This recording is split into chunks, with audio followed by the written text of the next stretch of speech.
Esta é a história do dia da Rádio Observador. A era dos dois papas terminou ou começou?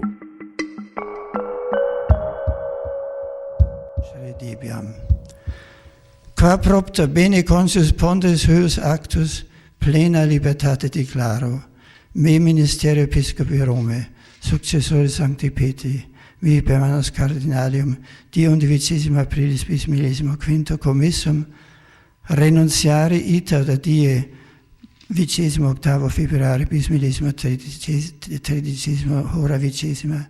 Esta é a voz do Papa Bento XVI, que a 11 de fevereiro de 2013 surpreendia ao mundo ao declarar, em latim, que não sentia capacidade para continuar a liderar a Igreja Católica.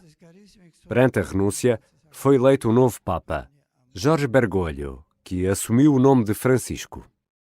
Em dezembro do ano passado, o Papa Francisco assumia numa entrevista ao jornal espanhol ABC que tinha assinado uma carta de resignação em 2013, uma precaução para se algum problema de saúde o impedisse de cumprir os deveres. Não foi a primeira vez que aludiu à hipótese de resignação. Em julho de 2022, quando regressava a Roma de uma visita ao Canadá, dizia aos jornalistas no avião que não há qualquer problema em mudar de Papa. Credo che alla mia età e con questa limitazione devo risparmiare un po' per poter servire la Chiesa o nel contrario pensare la possibilità di farmi da parte, no? Questo con tutta onestà non è una catastrofe, no? Si può cambiare Papa, si può cambiare, non c'è problema. Porta è aperta, è una delle opzioni.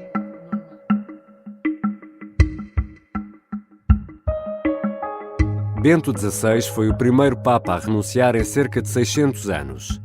O funeral é esta quinta-feira. A morte de Josef Ratzinger põe fim a um período de 10 anos em que foram 2 os Papas no Vaticano. Este funeral é o fim de uma era ou o início de outra? O enviado especial do Observador a Roma tem procurado respostas para esta pergunta. Eu sou Ricardo Conceição e este é um episódio especial da História do Dia gravado em Roma pelo jornalista João Francisco Gomes.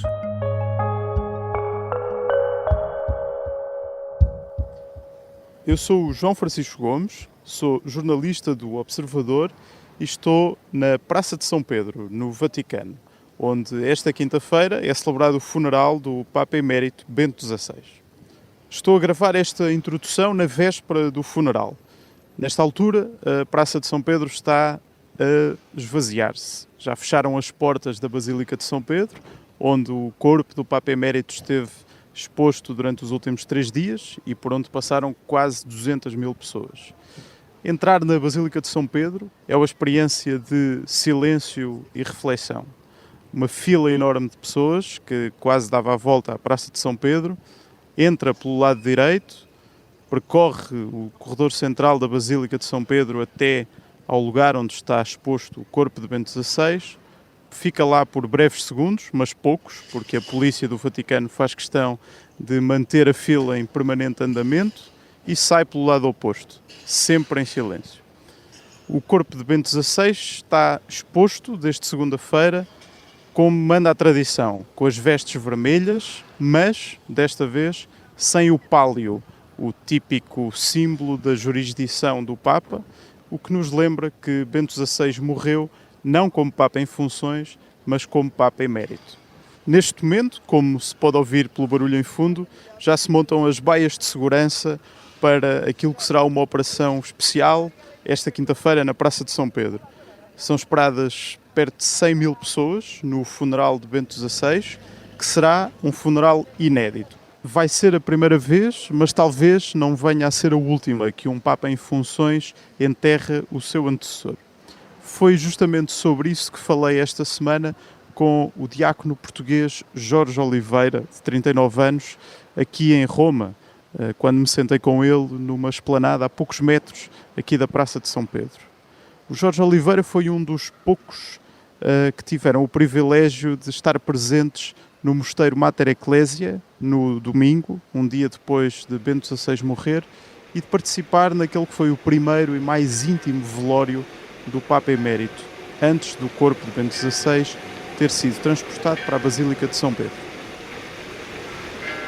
Então, eu nesse dia, no domingo, tinha um encontro com uma família amiga aqui perto do Vaticano e depois pensei, olha, vou-me aproximar de São Pedro, mas de facto foi um ato assim um bocado irrefletido, porque estava muito trânsito. Aliás, eu tive mesmo para deixar de vir cá porque estava muito trânsito. Um percurso que habitualmente dura 15 minutos, eu demorei 45 minutos a fazê-lo porque havia muita gente.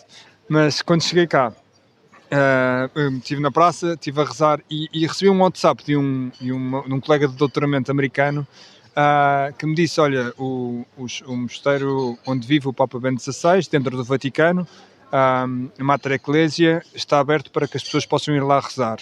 E eu pensei que aquilo era tudo demasiado mágico, demasiado fácil, mas de facto foi isso que aconteceu.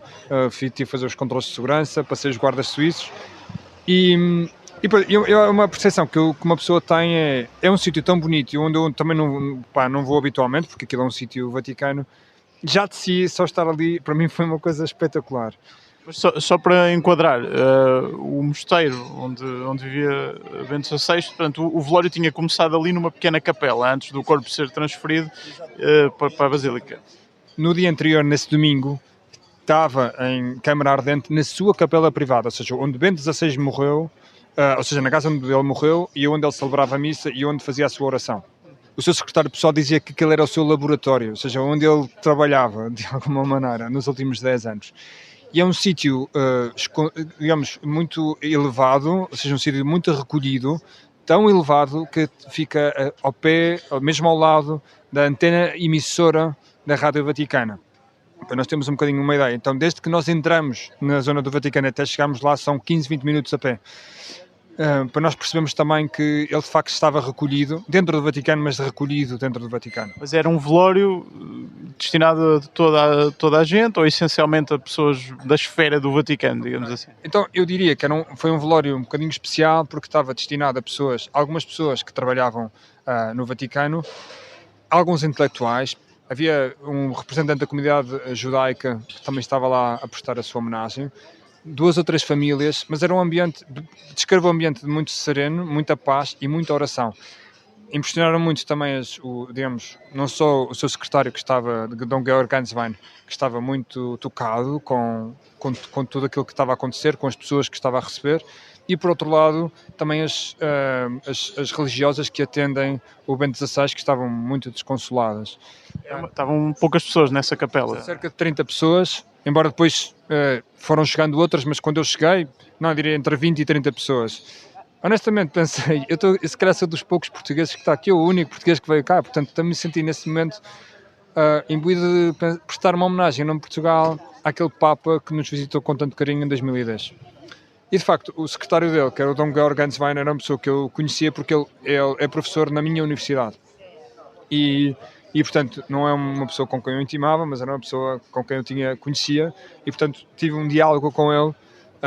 Eu tive cerca de 1 hora dentro da capela e tendo uns diálogos, quer com o seu secretário dentro da capela, quer depois no final, porque ele se veio quando me foi despedir.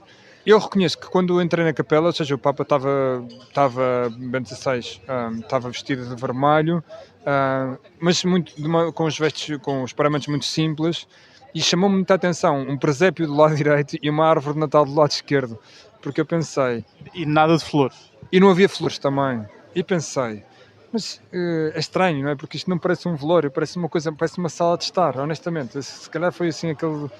mas pensei que aquela era a sala de estar de Bento XVI, onde ele estava habitualmente. E portanto, rezei também em nome dos portugueses, como digo, porque acho que se aprendemos alguma coisa de Bento XVI foi do poder da oração e de Deus. E portanto, ele também me tinha pedido isso no seu testamento espiritual, que nós rezássemos por ele, e portanto também, de alguma maneira, eu sentia-me feliz por estar aí a cumprir alguma coisa que ele nos tinha pedido. Mas pronto, uma pessoa nota que de facto que está vestido para mentes vermelhos, depois tem na mão um terço, não é?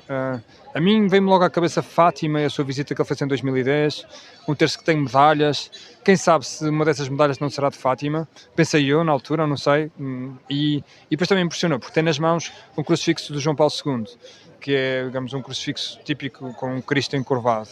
Mas com o secretário pude trocar algumas palavras, ele achou que o secretário estava muito desconsolado, mas ao mesmo tempo uma pessoa muito serena, entregue. O que é que falaram?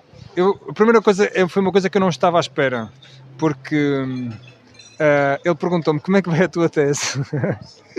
e então ele olhou para o Bento XVI nesse momento e eu pensei, o Bento XVI está-me a pedir que a minha tese de doutoramento seja também um esforço para me juntar àquilo que, uma gota no oceano intelectual de Bento XVI, no fundo é perceber de que maneira é que o tema da minha tese, que é um tema sobre a ética económica e a doutrina social da Igreja, de que maneira é que aquilo que eu estou a escrever, aquilo que eu estou a dedicar há tanto tempo, pode ser também um esforço por levar Deus ao meio do mundo, à economia, que é o tema que me trata. E, portanto, a mim aquilo, porque eu não estava à espera que eu me falasse da tese e do meu trabalho, não é? Mas, sei lá, coisas pequeninas como houve um casal, que era um casal, ele alemão, ela italiana, que estavam até com filhos de 15 anos, dois filhos de 15 anos, 14, 15 anos que lá estavam, que lhe perguntaram e adesso cosa facciamo con i gatti? E agora o que é que nós fazemos com os gatos? Ou seja, é um casal que lhe tinham oferecido os gatos a Bento XVI, porque Bento XVI era uma pessoa que gostava muito de gatos e, portanto, agora também não sabiam o que é que iam fazer com os gatos. Não é? E houve resposta? E ele disse, ou seja, o Georg Ganswein disse que cá ficaremos para cuidar deles e cuidar bem deles, no fundo foi o que ele disse. E eu acho que isto tem várias leituras, mas no fundo acho que vão tratar bem dos gatos. Já voltamos.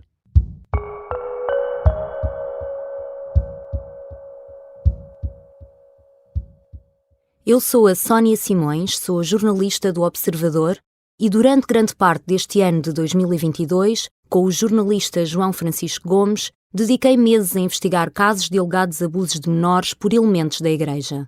Este trabalho de investigação implica semanas de entrevistas, consulta de documentos e muitas viagens por todo o país. Isto só é possível graças aos assinantes do Observador. Assinar o Observador é fundamental para um jornalismo de qualidade. Gostava de lhe perguntar, Jorge, também para terminar um pouco, se sente que, não só pelo que se sente aqui em Roma, mas também por todo este acontecimento, se sente que isto é o fim de uma era, a era dos dois papas, tivemos aqui 10 anos, quase 10 anos, com dois papas vivos, dois homens vestidos de branco no Vaticano. É o fim de uma era ou, pelo contrário, é o início de uma era em que vamos passar a ter um Papa Emérito como norma, digamos assim?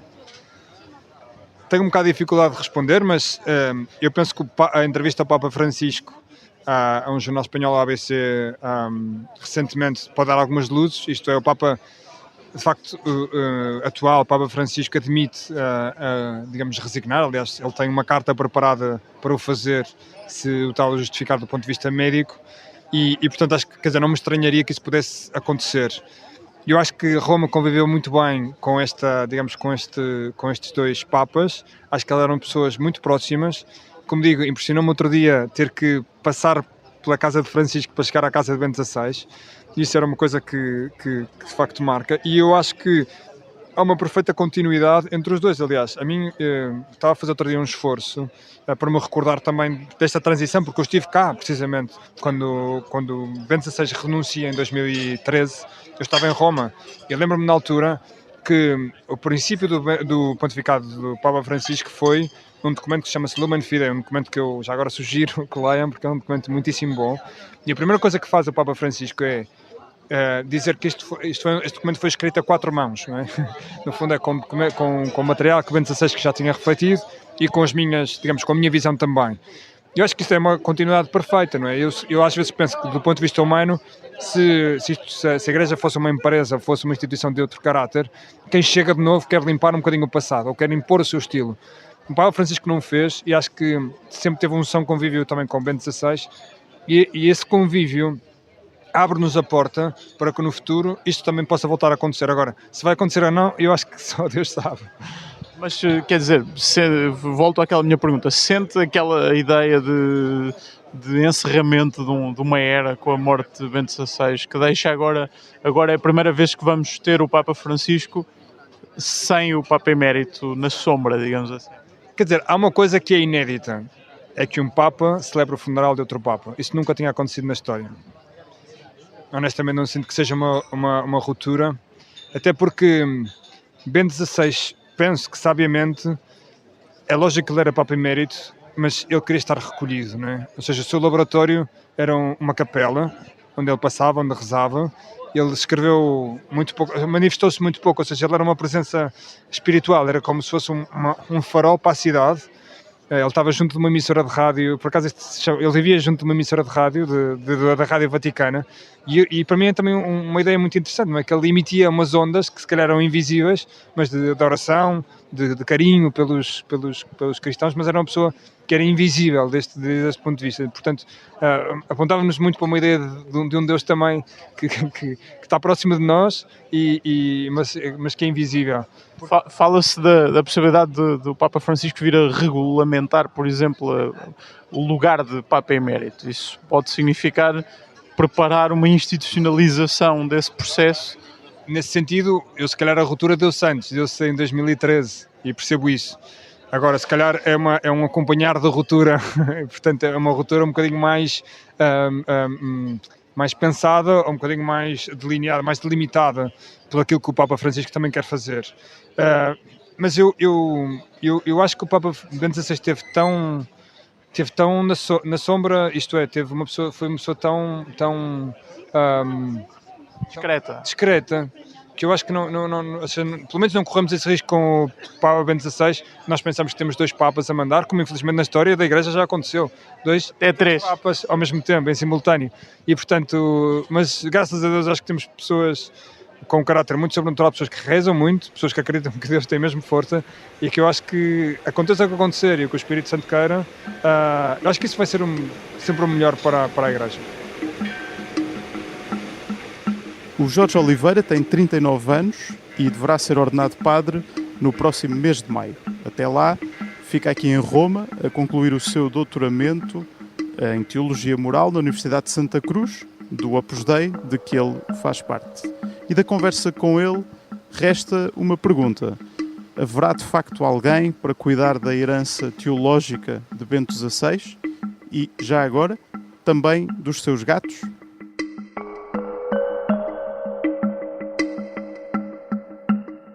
Esta foi uma história do dia gravada em Roma pelo enviado especial do Observador ao funeral de Bento XVI, o jornalista João Francisco Gomes. Os sons que ouvimos no arranque do episódio são da Catholic News Service e da Associated Press. Este episódio contou ainda com a colaboração da jornalista Inês Batista. A sonoplastia e a música do genérico são do João Ribeiro. Eu sou o Ricardo Conceição. Até amanhã.